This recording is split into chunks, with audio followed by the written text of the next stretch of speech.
Livro Porcos na Sala, um manual prático sobre libertação. Capítulo 16, os prós e os contras das técnicas e nos métodos. Ao mesmo tempo em que quero oferecer alguns pontos de orientação, quero deixar bem claro que esse ministério de libertação sempre deve estar sob a direção do Espírito Santo. Há uma tendência entre os cristãos de procurar nos ministérios espirituais fórmulas que sirvam para todas as situações.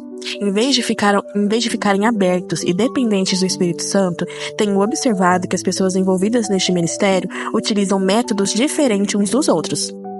Isso é compreensível, visto que a Bíblia não dá muito detalhe sobre os métodos usados por Jesus, nem pelos seus discípulos. Não devemos ficar presos a regras que fabricamos para o nosso próprio uso. Como hão de ser tais regras, então? Se somos bem-sucedidos usando certas técnicas, então somos inclinados a concluir que foi a técnica que obteve o resultado, e não o poder do nome de Jesus. Tenho notado que o Espírito Santo gosta de variedade, e que podemos confiar nele para qualquer técnica necessária. Quais são algumas das regras feitas pelos homens? Bom, alguém pode dizer que nunca deveríamos impor as mãos numa pessoa que está sendo liberta. Outras pessoas insistirão com toda certeza de que sempre devemos impor as mãos. Ainda há outras que dirão que é necessário esfregar o estômago ou bater nas costas do cativo para ele ser liberto. Se começarmos a procurar métodos e técnicas, o resultado será nada menos do que confusão. E é exatamente isso que o diabo quer de nós. A verdade é que o Espírito Santo ele pode indicar qualquer um desses métodos mencionados ou não. O Espírito tem me dirigido a fazer coisas estranhas nas minhas libertações. E é nosso dever escutar a voz do Espírito e lhe obedecer. Será que Moisés estranhou quando Deus mandou ele ferir a rocha para providenciar água para o povo? Ou lançar uma árvore na água, que era amarga, para que eles pudessem tomar uma água doce? Parece estranho que Jesus cuspisse no chão e fizesse um pouco de lama para usar cura nos olhos de um cego. Que diferença faz a técnica escolhida pelo Senhor, contando que os resultados apareçam? Há os que contendem que Jesus nunca impôs as mãos em ninguém durante uma libertação. Há pelo menos 2 casos que indicam o contrário. Uma é na cura da sogra de Pedro. Lá está escrito em Lucas 4:39. E Jesus repreendeu a febre. Ele tratou a febre como se fosse uma personalidade. Isso indica que a febre era demoníaca. O texto paralelo, lá em Mateus 8:15, diz: Jesus tomou-a pela mão e a febre a deixou. Um segundo caso de imposição das mãos para a libertação é o da mulher encurvada por meio de um espírito de enfermidade. Lucas 13:11 está escrito: E veio ali uma mulher possessa de um espírito de enfermidade. Havia já 18 anos. Andava ela encurvada, sem de modo algum poder endireitar-se. Vendo Jesus, chamou a mulher e disse: Estás livre da tua enfermidade. E impondo-lhe as mãos, ela imediatamente se endireitou e dava glória a Deus. Desde que há poucos casos estabelecidos em que Jesus impôs as mãos nas pessoas durante uma libertação, não é para resolvermos que a imposição das mãos é sempre necessária.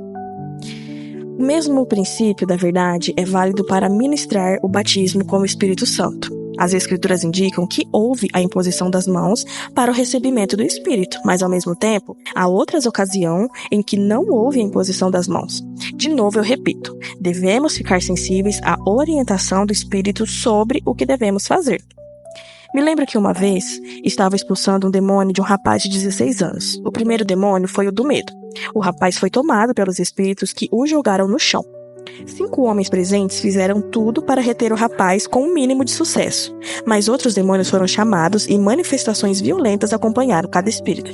Sem demora, o Espírito Santo deu a palavra de conhecimento de que a manifestação foi promovida pelo espírito de violência. O rapaz foi instruído a não deixar o espírito tomá-lo, mas de lutar conosco contra ele para mandá-lo embora em nome de Jesus. O espírito de violência foi expulso sem muito combate. E não houve mais distúrbio enquanto outros saíram. Isso nos mostrou que um demônio presente numa pessoa podia manifestar-se enquanto outros espíritos estivessem sendo expulsos. Esse aprendizado nos ajudou muito. Em ministrações subsequentes, quando a pessoa se tornava violenta e o demônio de violência era expulso, e as manifestações cessavam. Um caso muito interessante foi o de uma mulher de 30 anos. Ela não era forte fisicamente e tinha sofrido uma cirurgia. Seria uns 3 meses antes da ministração de libertação. Não obstante, ela demonstrava uma força sobrenatural sobre uma influência demoníaca. No começo da ministração, ela foi jogada no chão e ficou deitada. Por causa da força anormal demonstrada por ela, uma pessoa foi designada para tomar conta de cada perna e de cada braço. Minha esposa prendeu a perna direita da mulher e disse com autoridade: "Esta perna não vai se mexer." Naquele momento, a mulher levantou minha esposa do chão com aquela mesma perna. Havia muitos espíritos fortes habitando naquela mulher. A luta era para expulsar cada um, tão intensa que fisicamente ela não aguentava a expulsão de mais do que 1 ou 2 por dia. Ela estava firme em seu propósito de ficar livre por completo. E vinha toda noite depois do trabalho para mais uma ministração. Foi somente depois de 2 semanas de luta diária que encontramos a chave.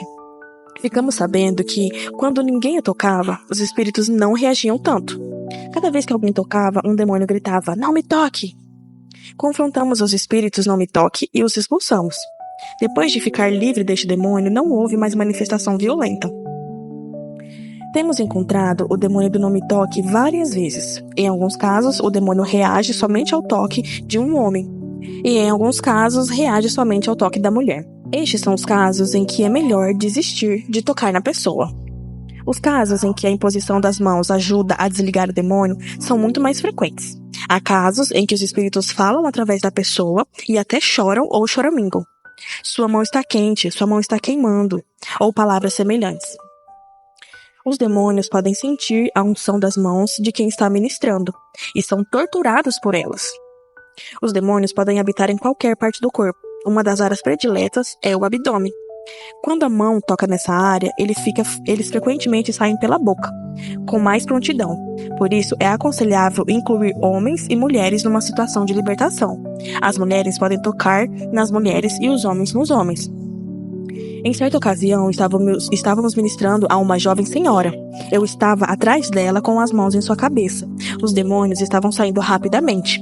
Veio uma palavra de conhecimento que eu deveria tirar minhas mãos dela imediatamente. Passei para frente dela para ver qual era a manifestação em seu rosto. O espírito da sensualidade tinha vindo à superfície, e ele foi identificado como um espírito de flertar. Através de palavras e expressões faciais, ele começou a brincar com 2 dos homens da equipe. Uma vez que o toque de um homem servia como alimento para incitar o espírito, ficou claro a razão por que o Espírito Santo levou-me a tirar as mãos sobre ela. Algumas das razões que surgem contra a imposição das mãos durante a libertação têm sua origem no medo. Algumas pessoas ficam com medo pensando que o espírito maligno vai atacá-las. Ouvi alguém dizer que durante a libertação, eles sentiam um demônio mover-se do cativeiro para sua mão, subindo pelo braço e entrando em seu corpo. Pessoalmente, minha experiência não tem sido desse tipo. Tenho usado a imposição das mãos em centenas de pessoas durante vários e vários anos e nunca fui atacada por demônio nenhum, como resultado desse contato físico. O princípio é esse. Nenhum demônio pode atacar-nos ou entrar em nós se não há oportunidade para isso. O medo pode providenciar tal brecha. Se alguém tem medo, então, o demônio já tem a abertura necessária que precisa. Há uma situação que poderia deixar o ministro pensar que ele está sendo atacado durante a ministração. Por exemplo, quando o espírito da dúvida estiver sendo expulso e outra pessoa na sala já pode estar com o espírito da dúvida. Enquanto a ordem para sair é dada, para a dúvida, os espíritos de dúvida das 2 pessoas podem se manifestar, tendo visto vários exemplos como esse. Mas, nas Escrituras diz: "A ninguém imponhais precipitadamente as mãos." 1 Timóteo 5:22. Pessoalmente, sou de opinião que essa passagem se refere somente à imposição das mãos na ordenação e não tem referência à imposição das mãos para fins de cura, batismo com o Espírito Santo ou libertação. Reconheço que essa passagem pode ser aplicada à libertação e que não se trata de uma proibição, mas de uma advertência. Isso é um princípio aplicável em todas as situações em que se emprega a imposição das mãos. Realmente, não é para nós ministrarmos a cada pessoa em que encontrarmos ou ministrarmos a pessoa antes que ela tenha sido preparada adequadamente. Repito e enfatizo, o que devemos evitar é o medo dos espíritos imundos. Se o diabo nos deixa com medo dele, ele já ganhou o contra-ataque. A Bíblia nos dá confiança de que podemos entrar em uma luta contra os espíritos demoníacos absolutamente sem medo da possibilidade de vingança contra nós, ou de retaliação. Lucas 10:19 vai dizer que ele nos deu autoridade para pisar em serpentes e escorpiões e sobre todo o poder do inimigo, e nada absolutamente vos causará dano. Os demônios farão de tudo para criar medo nos que estão ministrando a libertação. Já ouvi espíritos falarem através da pessoa e olhar para mim com um olhar gelado e com o rosto da pessoa no meu. Dizerem 3 vezes e cada vez com mais ênfase: eu vou te pegar. Eu vou te pegar. Eu vou te pegar. Claramente respondi: não, demônio, você não vai me pegar. Jesus disse que eu posso pisar em você e você não me causará dano nenhum. Não tenho medo de você e saia em nome de Jesus. O demônio saiu sem causar qualquer dano a mim. Não devo prestar atenção nas ameaças do espírito demoníaco, pois eles são simplesmente mentirosos e acusadores. Em outras ocasiões, o demônio me ameaçou dizendo: se você me expulsar, eu vou entrar em você ou em alguém que está nessa sala. O objetivo dele é criar medo e fazer o ministro cessar o ataque. O medo é uma das táticas comuns do inimigo e devemos nos sentir seguros em nosso coração de que não temos nada a temer, porque o inimigo já está derrotado por Jesus, ao nome de Jesus. Inclusive, ao nome dele se dobre todo o joelho. Está escrito lá em Filipenses 2:10. Não é possível pôr fim a toda conversa dos demônios ao lidar com eles em libertação. Às vezes, eles vão falar, como fizeram com Jesus, mas devemos conversar com eles quando eles desejam falar? Então, tenho um ponto de vista bem conservador a respeito disso. Não devemos conversar com os demônios, a menos que o Espírito Santo indique o contrário. Na libertação do gadareno, Jesus mandou o Espírito falar dizendo: qual é o teu nome? Qual é a vantagem em fazer o demônio se identificar? Por experiência, tenho sido provado que é mais fácil quebrar o poder de um demônio depois de ele se identificar. Alguns espíritos são mais tenazes que os outros. Em geral, quando um espírito teimoso é obrigado a se identificar, ele sairá. Seu poder é quebrado. Contudo, há um perigo inerente em conversar com os demônios. Nunca devemos conversar com eles, a fim de conseguirmos mais conhecimento. A Bíblia condena tal comunicação com eles. O cristão tem o Espírito Santo, que é a sua fonte de sabedoria, conhecimento e liderança. Ainda que mandamos falar a verdade em nome de Jesus Cristo, os demônios irão mentir. Mas há ocasiões em que o Espírito indica que é para você forçar um demônio a revelar o nome dos outros habitantes demoníacos.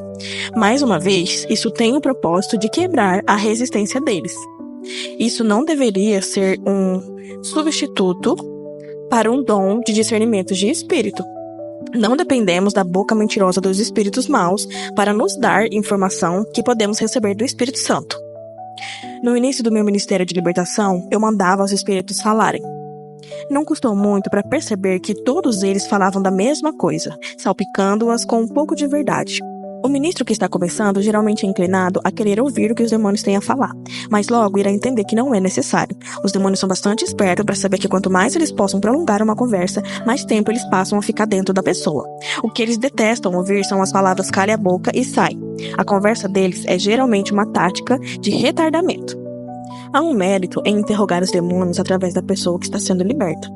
Uma senhora veio a mim certa vez para ser liberta e estava com muitos sintomas de opressão demoníaca. 2 horas de ministração não produziram nenhum resultado. Não houve a mínima manifestação indicando a presença de qualquer demônio, e muito menos a saída de qualquer um. No dia seguinte, eu estava lendo o Evangelho de Marcos. Ao chegar à conhecida parte sobre o gadareno, no 5º capítulo, o Espírito Santo me tocou no versículo 7, aonde o demônio tinha suplicado: não me atormentes. Peguei meu dicionário de grego e notei que a palavra atormentar significa interrogar pela aplicação de tortura. Chamei a senhora para voltar naquela noite. Comecei a bombardear os espíritos com perguntas. Como se chamam? Há quanto tempo vocês estão habitando nela? Vocês são tolos em pensar que podem resistir ao nome de Jesus? Dentro de poucos minutos, a mulher começou a tossir e a expelir os espíritos maus. Os demônios não tinham falado através dessa senhora, nem deram qualquer sinal de ter ouvido o que eu tinha dito. Mas a tortura da interrogação tinha quebrado o poder deles. Podemos estar certos de que as nossas perguntas e ordens são eficazes, mesmo antes que possamos perceber quaisquer resultados externos. A libertação pode acontecer numa atmosfera serena. A experiência aumentará a confiança e permitirá à pessoa ministrar sem tensão. O ministro tem que reconhecer que ele é servo do Senhor Jesus e que está se movendo no poder e na autoridade neles concedidos. Quem está mandando na situação é ele, e não o poder do demônio.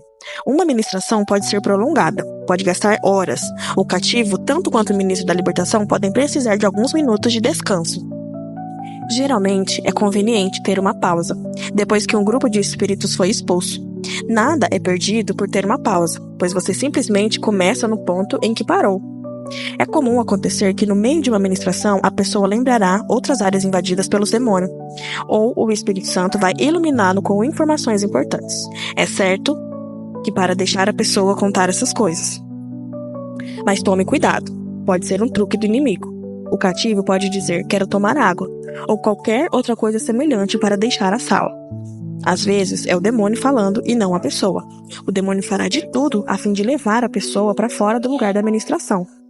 Esteja alerta e não seja vítima de um truque desses. Até que ponto a pessoa está tomada pelos espíritos? Os olhos estão brilhantes ou o olhar é fixo? E como é a voz da pessoa? O que seu próprio espírito está dizendo? Um amigo meu era novato no campo da libertação. Ele e um colega estavam expulsando os demônios de um homem. Os espíritos tinham tomado conta daquele homem e os dois ministros estavam no chão segurando os braços e as pernas do cativo. Depois de algum tempo, o homem reclamou que estava sendo maltratado e precisava descansar um pouco. Sem reconhecer que era o demônio falando e não o próprio homem, eles o deixaram. Logo que as pernas ficaram livres, o demônio fez o homem dar um chute no meu amigo, que ficou com 3 costelas quebradas. Esse é um caso um pouco fora do comum, mas que enfatiza a necessidade de se reconhecer quem está falando. Desde que os demônios são geralmente expelidos pela boca ou nariz e podem ser acompanhados por catarro e muco, é melhor que a pessoa esteja numa posição compatível com tal manifestação. Uma das melhores posições é se sentar numa cadeira comum e inclinada da cintura para frente, com os braços sobre os joelhos. Se a ministração for de curta duração, a pessoa pode ficar em pé. Em alguns casos, é possível que a pessoa queira deitar-se com o rosto para o chão ou ficar com as mãos e os joelhos no chão. A posição varia muito com o tipo de manifestação que é revelada. Em geral, a própria pessoa acertará a melhor posição para a manifestação, sem qualquer instrução. É só fazer aquilo que seja normal ou natural. Estive presente numa reunião dirigida por um ministro proeminente em libertação. Era uma reunião bem grande e mais de 100 pessoas se apresentaram para ser libertas. O ministro pediu que os outros com experiência nesse setor viessem para ajudá-lo. Um rapaz perto de mim logo foi tomado e caiu no chão. Ele estava tossindo violentamente e os demônios estavam saindo de sua boca com espuma. Era verão e a sala estava muito quente. Eu podia ver que ele estava muito desconfortável e sugeri que ele se sentasse um pouco. Outro homem que estava perto de mim me censurou por isso e disse-me que era necessário que ele continuasse na mesma posição em que ele começou até que todos os espíritos saíssem. Cumpri as instruções, uma vez que a libertação do homem era muito mais importante do que um debate com aquele senhor. Mas isso é contrário a toda a minha experiência. A pessoa que está sendo liberta pode ficar numa posição confortável sim. Capítulo 17. A equipe de libertação. Jesus estabeleceu um método de trabalho para os seus discípulos, trabalhar em equipe. Ao invés dos 12 a ministrar, ele os mandou 2 a 2. Ao enviar os 70, ele também os mandou 2 a 2.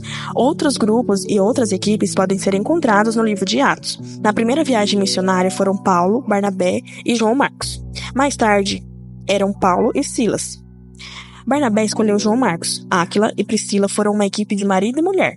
O ministério em equipe está baseado nas Escrituras.